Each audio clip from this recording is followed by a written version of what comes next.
What's happening, guys? Happy Saturday. Here is a few Dynasty minutes with Memphis. So, a lot going on a Saturday. It was the day that everybody got paid, except us, the working class hero. Big day for guys like Dalvin Cook. Big day for guys like Alvin Kamara, Cooper Kupp. Feels like everybody from that 2017 draft class was out getting that bag o' cash today, and thought I'd jump on for a few minutes just to give you my dynasty thoughts on it. First thing is Dalvin Cook. He got a 5-year, $63 million extension, good through 2025 with 15 million at signing and 28 million overall guaranteed. 28 million feels like a light guarantee for a guy who just got 63 million. It's nowhere near the amount of guaranteed money other skill positions have got, but I think it was more of that short-term money. To me, without seeing all of the details on Spotrac, it feels like a 2 to 3 year deal, like the rest of 2020, and then the way the guaranteed money reads, it feels like it would be good through 2022 at the averages, and then the rest of it's kind of funny money, if you will. From a dynasty standpoint, it gives you great opportunity to sell. There is no worry of a holdout. There is no concern with him not being available as soon as Sunday. There was thoughts that he could be a quote unquote hold in, meaning that there was thoughts that he could basically not play, and those have been squashed. So same thing with Alvin Kamara. He got a 5-year extension, also 15 million guaranteed signing, and his was for $75 million. And I was like, holy shit, that is a lot of money. But it also reads very much the exact same way. He got 5 years, 75 million, 15 up front, and it really feels like the same thing. It's about a 3-year deal, two to 3 year deal, depends on performance and things like that. And these big long-term deals, if the Todd Gurley deal has taught us anything, none of them are guaranteed. Remember, as I always like to say, the NFL stands for not for long. And that's kind of how I feel about running backs. Now, this coming Tuesday on the Dynasty Warzone live feed on Tuesday night right here on YouTube, or Wednesday morning in your podcast queue, we are going to be talking about running backs and how to shuffle through them and how to maximize value at the running back position, just to keep that continuous flow of always having solid wide receiver performance. That's a much longer conversation than the few dynasty minutes I have here for you today. And then I'll touch on Cooper Kupp's contract. Looks like he got a 3-year extension worth about, I've seen 48 to 50 million. And why is that important? Well, it means he's going to be there through his age 30 season. And that connects him directly to his BFF, Jared Goff. And I know a lot of people thought that Van Jefferson was brought in to replace him. I have been on this train since about May, that the Rams were really, in my opinion, I think this is Robert Woods' last year of the team. And I've been told by a lot of people, they're gonna keep Woods and get rid of Kupp. Well, I feel pretty confident that Cooper Kupp's going to be there next year. And I did a little research, and as of today, and that's only as of today, the Rams are 6.7 million over the 2021 cap number, and cutting Robert Woods would save about $9 million. So you add in the Cooper Kupp extension, you add in the Van Jefferson drafting, and his Van Jefferson's performance as a rookie, and it makes me very nervous about Robert Woods. He'll be 29 next year, and that's a lot of money. So I think we'll know more as we go through the season. If Robert Woods has another 90-ish catch season with 1,100 yards, it might be hard to justify letting that guy go.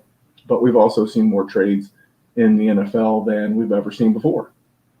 And maybe if the Rams are struggling, and we could see Robert Woods moved. If the Rams come out to a slow start, and I think the NFL trade deadline is somewhere around Halloween. At least I believe that's what it is. And let's say the Rams come out to like a 3-4, a 3-5 start. Completely possible. It's also completely possible that they go in the opposite direction and have a hot start. But I'm just going hypothetical. The Rams get off to a slow start. They are no longer in contention. They just inked Kupp and Jalen Ramsey to big deals, as well as Jared Goff and Aaron Donald are under big deals. So, maybe it's a good way to move some of that money. So these are the things that have crossed my mind. So if you're a non-contender in Dynasty, these are three guys that I'm looking to move. Dalvin Cook, Alvin Kamara, and Robert Woods. I know that might sound crazy, but now is the last time to maximize their value. These guys are going, I like to reference our friends at the Dynasty Trade Calculator. Got my notes here. Dalvin is worth about 42. To put that in perspective, that's a couple of firsts, if I remember the calculator correctly. And here's the thing. This new contract is not going to make Dalvin any healthier. He's played 29 of 48 career games, and there's shoulder injuries, knee injuries. Just a guy that I love it when he plays, but he just makes me so nervous. One of my good friends, I will not mention his name, we're in a couple of leagues together. He's like, Dalvin is available. And I'm like, bet he is. I would be looking to shop him as well. What would I want for him? For me, oh man, if I could get Josh Jacobs in a 2021 first, I always grade firsts as mids if they're futures, because if I think I'm going to get somewhere between the 105 through the 107.8, I'll never leave disappointed. You just typically won't. And in 2021, with three quarterbacks that I like, because I primarily play Superflex, by the way. I know a lot of people play one QB, but in a Superflex, that's going to leave me a possibility at three quarterbacks. Travis Etienne, Chuba Hubbard, Najee Harris, the Gainwell guy. I mentioned Journey Brown. I mean, these are all names to know for the 2021 season. Tip of the cap to my boys, Shane, Kane, Jerry, and Josh over at the Debbie War Zone. But that's what I'd be looking to do. Can I cash out? Can I get the younger guy? I know Jacobs missed a couple of games last year, but he came out of college without a whole lot of reps and touches. So I like him there. Same thing with Alvin Kamara.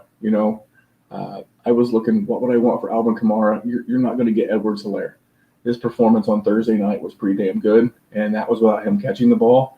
And anyone who tells you there's concerns about the goal line and the 6 stoppages there, they're full of shit.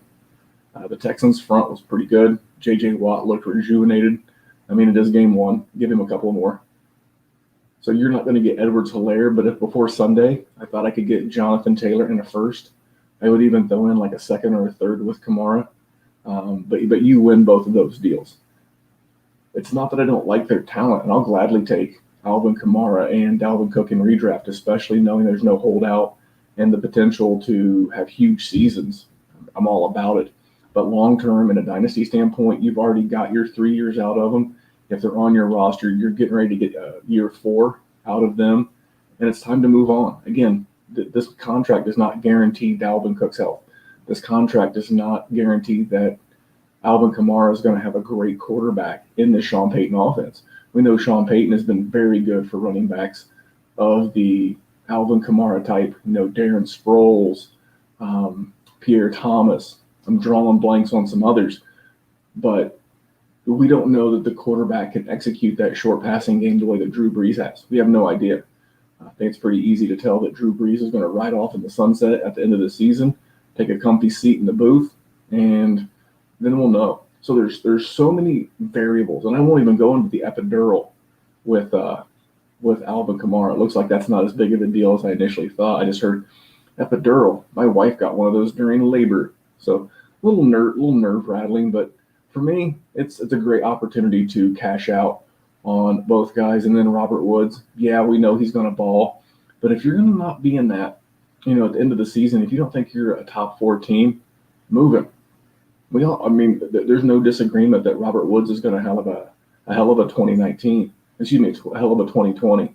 The Rams defense is bad, worse than 2019, and it's going to be an offense that has to throw. So, of course, Bob Woods is going to eat, but you don't want him to eat to the point to where it keeps you clogged up in the middle. Remember, you're either rebuilding and preparing for the future, or you're competing.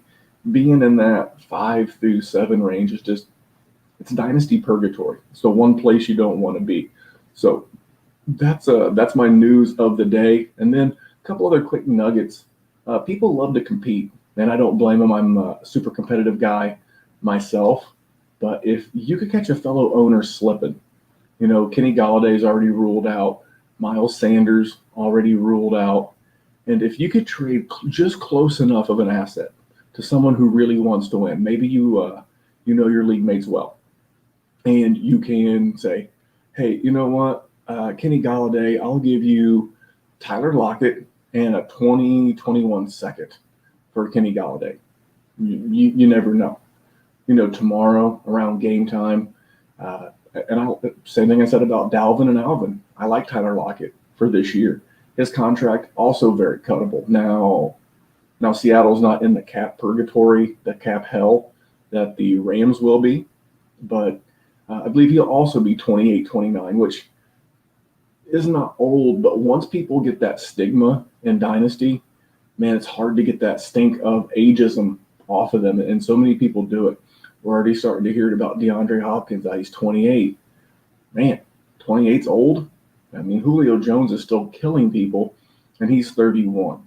But there is a long-standing narrative in the dynasty space that you got to sell old guys. I don't mind older wide receivers, 27, 28, 29, even 30, depending on their health track record. A guy like A.J. Green, no, he's not been healthy for a long time. Odell Beckham, only 27, will be 28 next year. His contract is very cuttable, like no guaranteed money, if I remember correctly, and a huge track record of injuries. The guy's not been a wide receiver one for an entire season since 2016. I mean, that's nerve-rattling to me. And I heard the Vegas guys call Odell Beckham Jr. the second best wide receiver on his own team. His name is worth more than his production. So, that's very similar to a lot of these guys. And then Miles Sanders, I'm going to miss game 1, which is fine. A little concerning that he didn't even make the trip. A little concerning that we didn't go all the way up until game time. Teams get 90 minutes pregame to announce whether or not a player is in or out. That was a little nervous, like, man, screw it, he's not even going to make the trip. But if I could offer, check my notes again here, if I could offer someone like Cam Akers and a 2020 second, I would be completely about that action. If I could offer J.K. Dobbins and a 2020 second, man, I would love to get my hands on Miles Sanders. It's the first time, to my knowledge, that he's had issues with soft tissue with the pros, and I'm a big fan. I think he has got as much potential to be the RB1 overall as anyone out there right now. I mean, not named Christian McCaffrey or Saquon Barkley. I'm a huge fan of Miles Sanders and what I think he's capable of, and I'm not going to let this week 1 deter me. But there are a few dynasty minutes with Memphis for week 1. Guys, you got to make sure that you're subscribed and notifications are on. Dr. Kyle tried to do this on Friday, had some technological issues, and he dropped it today. He dropped about 20 minutes of injury-related goodness for you, the listener, and here I am giving you a few good minutes.